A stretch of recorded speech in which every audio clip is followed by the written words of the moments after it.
Well, I'm back to talk about mental health culture. So far, you should have learned something about suicide. You should have learned something about Walk the Talk America, hopefully something about guns and how they operate, as well as firearms culture.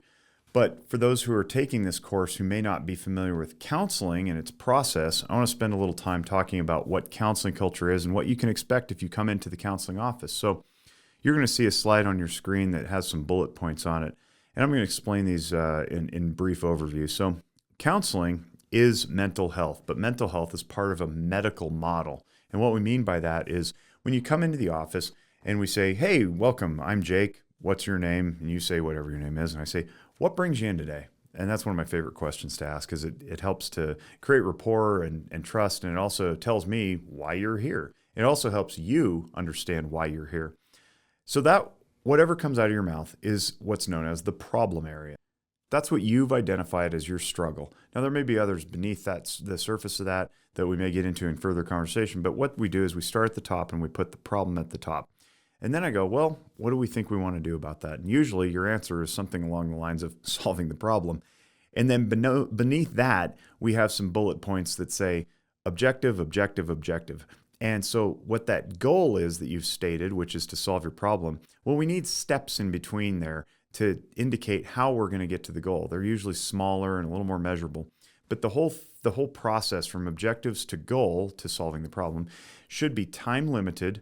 They should be quantifiable, meaning they should be measurable, and they should be reasonable, right? So we don't want to go for unreasonable things and unmeasurable things like I just want to feel better. It's mercurial. We can't measure it. It's totally subjective. We want very precise things like I drink too much. I want to drink less. And then my job would be to say how much less, what is acceptable? Is it 0? Because that's quantifiable. Is it 1 per day or not at all on weekdays? That would be quantifiable. And then the time limitation comes in and says, I only want you in care so long as it takes to solve your problem. Once your problem is solved, you're discharged and you're free to live your own life until maybe another problem arises. And then you can come back in. That's fine. But what we don't want to be doing is going digging for more problems just to keep you in care. So we go problem, goal, objectives, and then interventions. So we want to go intervention strategies once we know what the goal is, because that'll inform how we solve the problem. I think a lot of times, and this certainly unfolded over the course of the pandemic, was we have a problem, COVID, for example, and then we go straight to interventions like vaccines and masks and distancing and closing schools and closing businesses.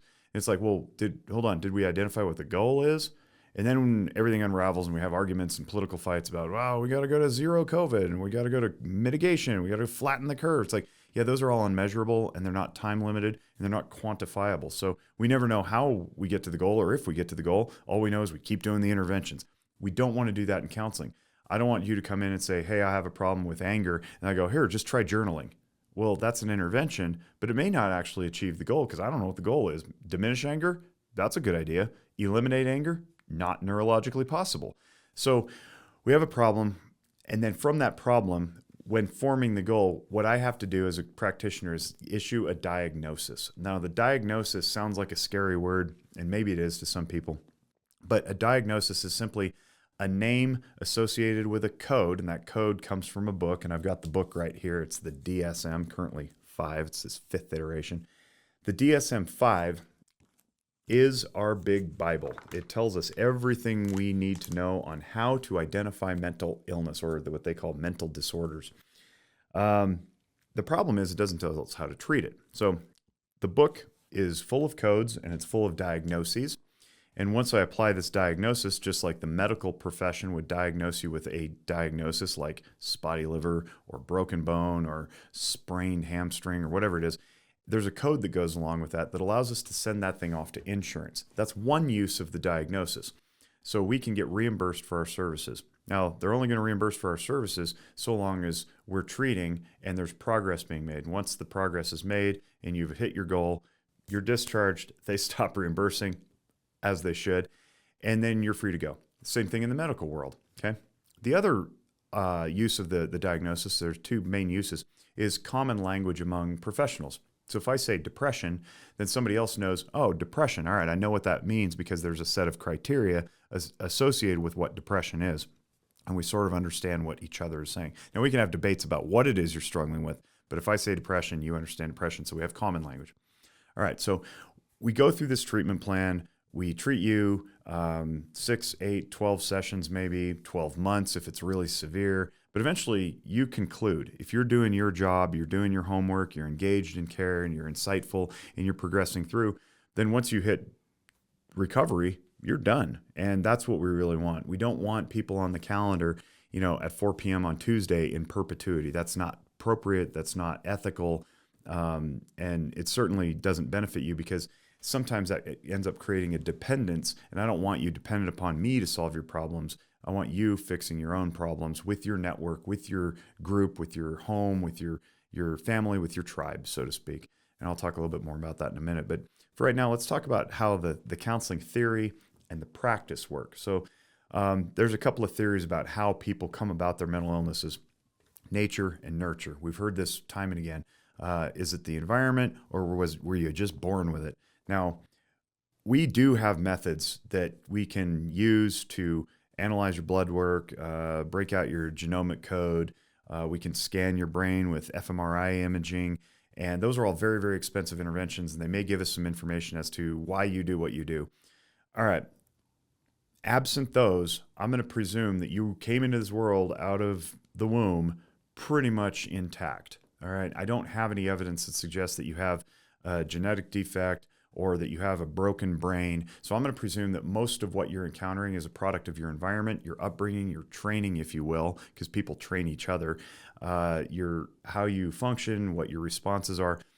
And if you fall into a bad way, a pattern of habit that you don't like, well, it's pretty easy to start becoming aware of that and then change it. That would be the nature part of it. So the nurture part of it. If you're nurtured in such a way that you end up with too much drinking and too much anger and violence, well, then we can probably nurture you a different direction to be more peaceful and calm and kind and loving and grateful, and diminish a lot of those angry impulses. Nature, not so much.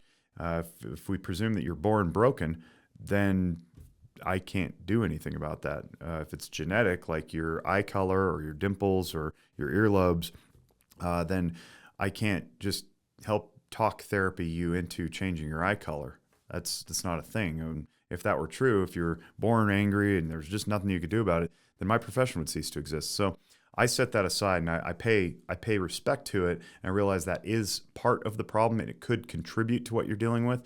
But what I'm going to default to is the hope and the potential that you can change. And I think that inspires a lot of confidence and enthusiasm, because people don't want to come in and be told, yep, this is just the way it is. All you got to do is white knuckle it through life. Or here's a chemical intervention in the form of a psychotropic medicine, and you just got to take it forever. Sorry, it's the only way to navigate life. I fundamentally disagree with that, because it doesn't make any sense.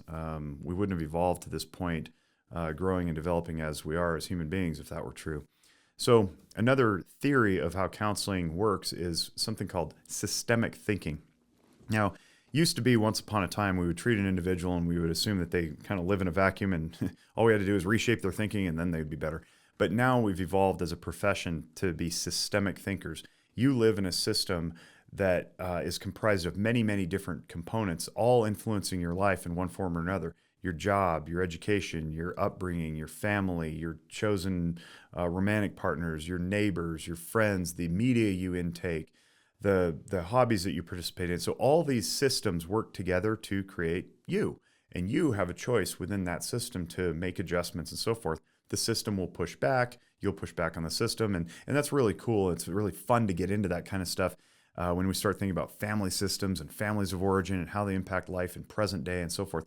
But if we think systemically, we don't treat people in a vacuum, then that leads to conversations about, well, I can't just treat your child because your child is acting out in school. I need your parents in the room, because as go the parents, so go the children.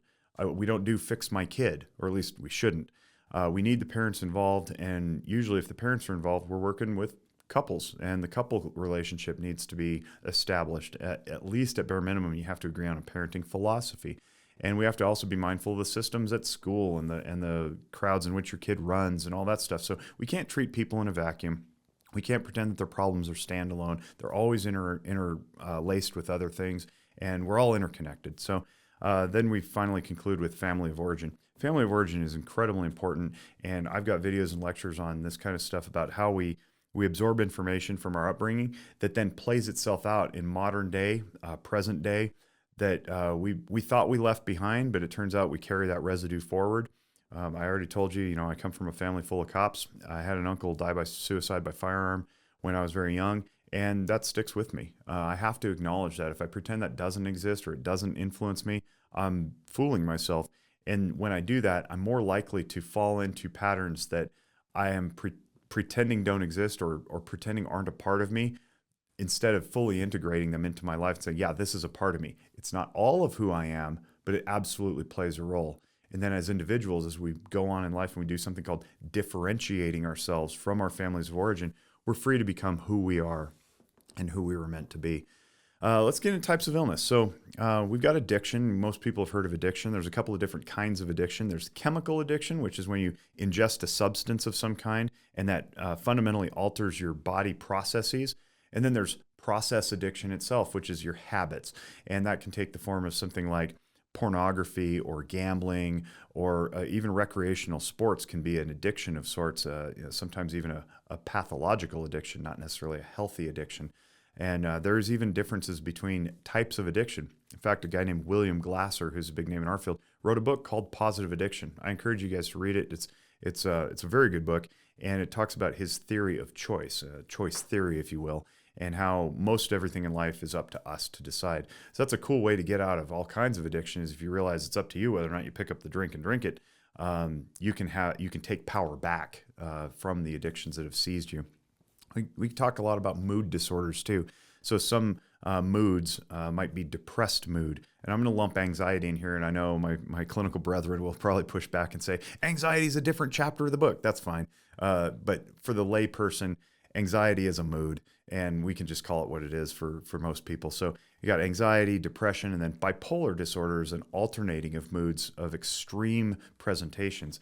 It's not to say that mood swings are bipolar disorder. No. That's not true. Bipolar disorder is a very different animal. And again, I have a presentation and lecture on this that helps explain it a little bit more. If you're interested in that, you can look it up on the Zephyr Wellness YouTube channel. But anxiety, depression, bipolar disorder, all these are things that you can have control over once you gain insight and awareness into how your brain ticks, how your emotional functioning operates. If you're interested in emotional functioning, again, a whole video series on the Zephyr Wellness website or YouTube channel where I explain emotional functioning and what your brain is doing limbically, because I point here, that's where your limbic or emotional system is, and versus logic, where your thinking, reason, and analysis work. Once you gain control of that stuff, you can gain control over your moods and then have a more stable, happy, fulfilled life. And one note on this, I try really hard to invite people to watch their language. Self-talk is very important, and if your self-talk is full of labels upon yourself in the form of I am statements like I am bipolar, I am ADHD, he is psychotic, like what it invites in English anyway is a very permanent sounding label that isn't able to be overcome or shifted or changed or altered or progressed through. In other languages, they have two different forms of the I am. One is temporary and one is permanent. So in Spanish, for example, there's the estar version of I am, which is temporary, like yo estoy enojado, which is like I am angry, but I'm temporarily angry. I'm not going to be angry forever. And then there's yo soy, which is the ser version of I am, which is yo soy hombre, like I am a man. That's not really going to change. It's who I am, right? But in English, it all sounds very permanent. So we want to be careful when we say I am angry. It's like, are you temporarily angry, or are you saying you're characterologically angry, like it's just something you're born with and you can never change? I'm not a big fan of the I ams as a diagnostic because we don't talk like that in any other form. I don't walk around going, I am a headache. What do you mean you are a headache? Like you have a headache. You're struggling with a headache. You're dealing with a headache. But you're not the headache. You're not the flu. So let's not do that with mental health either. And we got thought disorders and personality disorders. Thought disorders are interesting. Those are usually like bizarre ways of interpreting environments that often lead to something called psychosis, where it's a departure from reality. And you think you're living a certain way, but the rest of the world isn't seeing it the same way. That would be a thought disorder. You're misinterpreting things. Sometimes those can be cognitively structural in their problems. So that would be where a brain scan would definitely tell us that you have an issue with the function of your brain. Maybe you were born that way and you can't interpret things well. Learning disorders fall into that category a little bit, not as thought disorders, but as structural deficiencies in the brain. And then personality disorders. Those are very, very hard. They're clustered into 3 different categories: cluster A, cluster B, cluster C. I'm not going to get into that right now, but if you want to learn more about that, you can listen to Noggin Notes. You can listen to some of our podcasts. But what's important to know about personality disorders is that they're long-standing patterns of the undesirable behavior. And long-standing meaning years. So this isn't like, oh man, I had a bad week, or just blew up on that person because I was, in a bad mood. This is like you're chronically, constantly performing deeds and acts and behaviors that are misaligned with what you want out of life, what life wants out of you, or is misfit with society's expectations. So personality disorders are long-standing patterns. Now, those can also be overcome with the proper level of insight and intervention and care. So again, we don't want to walk around saying, I am borderline. You may have borderline personality disorder, but you can change it if you dig real deep and want to try hard to fix it. So that's kind of the overview of what illnesses are. And then, I've already touched on treatment course, so we want it time limited. Something about insurance. Sometimes we treat for a period of time and then insurance goes, that's enough. We think they should be cured by now, and they cut off benefits. And then we have to submit what's called a prior authorization request. You may have heard of this with other forms of healthcare where they go, no, you're not allowed to go to your physical therapist unless you authorize it with us through, whatever the insurance company is. That's their way of asserting that we're not just running fast and loose with the treatments because we want to make money or whatever. They want to make sure that they're paying out appropriately for appropriate interventions. And I'm completely fine with that. I think we should be asking, for appropriate intervention strategies and then limiting them, right? We should limit only to as far as they're needed.